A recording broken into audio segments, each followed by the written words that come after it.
જય શ્રી કૃષ્ણ મિત્રો.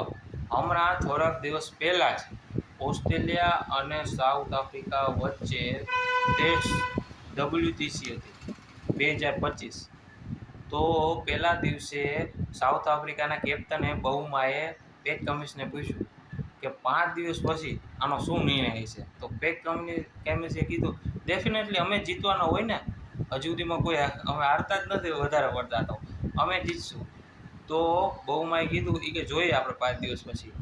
અને 3 દિવસ પછી જ જો કે નિર્ણય આવી ગયો હતો. ચોથા દિવસે સાઉથ આફ્રિકા જીતી ગયું WTC.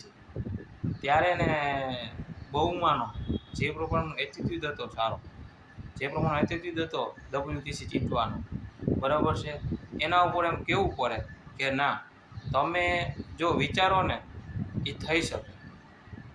પોઝિટિવ થિંકિંગ આપણે જોઈએ કંઈ વાંધો નહીં, તમારું પણ પેટ કમિન્સ તે ડ્રીમ થઈ શકે કે અમે આ WTC 2025 જીતી જશે, પણ એ ન થવા દીધું બહુમાએ, અને WTC એ જીતી ગયા. કહેવામાં આવે છે કે છેલ્લે ચેમ્પિયન્સ ટ્રોફી જીત્યા હતા 1998માં.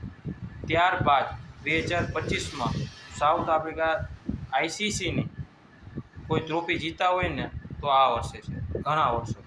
વિચાર કરો મિત્રો, કેટલો સંઘર્ષ છે. છેલ્લે 2024માં હમણાં જ T20 વર્લ્ડ કપમાં ફાઇનલમાં આવ્યા, અને કેટલી વાર સેમિફાઇનલમાં આવીને હારી ગયા છે. કેટલી વાર AB de Villiers જેવા, ફાફ દુ પ્લેસી, એનામાં કહી ન શકીએ ને એટલા બધા ડેન્જર ખેલાડી પણ જીતી નથી શક્યા. પણ અમુક વાર ટીમ એવી બની જાય છે ને કે ન ધાર્યું પરિણામ આવી જાય છે, અને જે પણ ટીમ વર્ક હોય ને યુનિટી, ત્યારે એ ટીમ જીતી જાય છે. એટલે બહુ સારું પ્રદર્શન કર્યું છે સાઉથ આફ્રિકાને. આપણે વખાણ કરવા પડે કે હકદાર હતું એને જીતવા WTC. શુભકામના.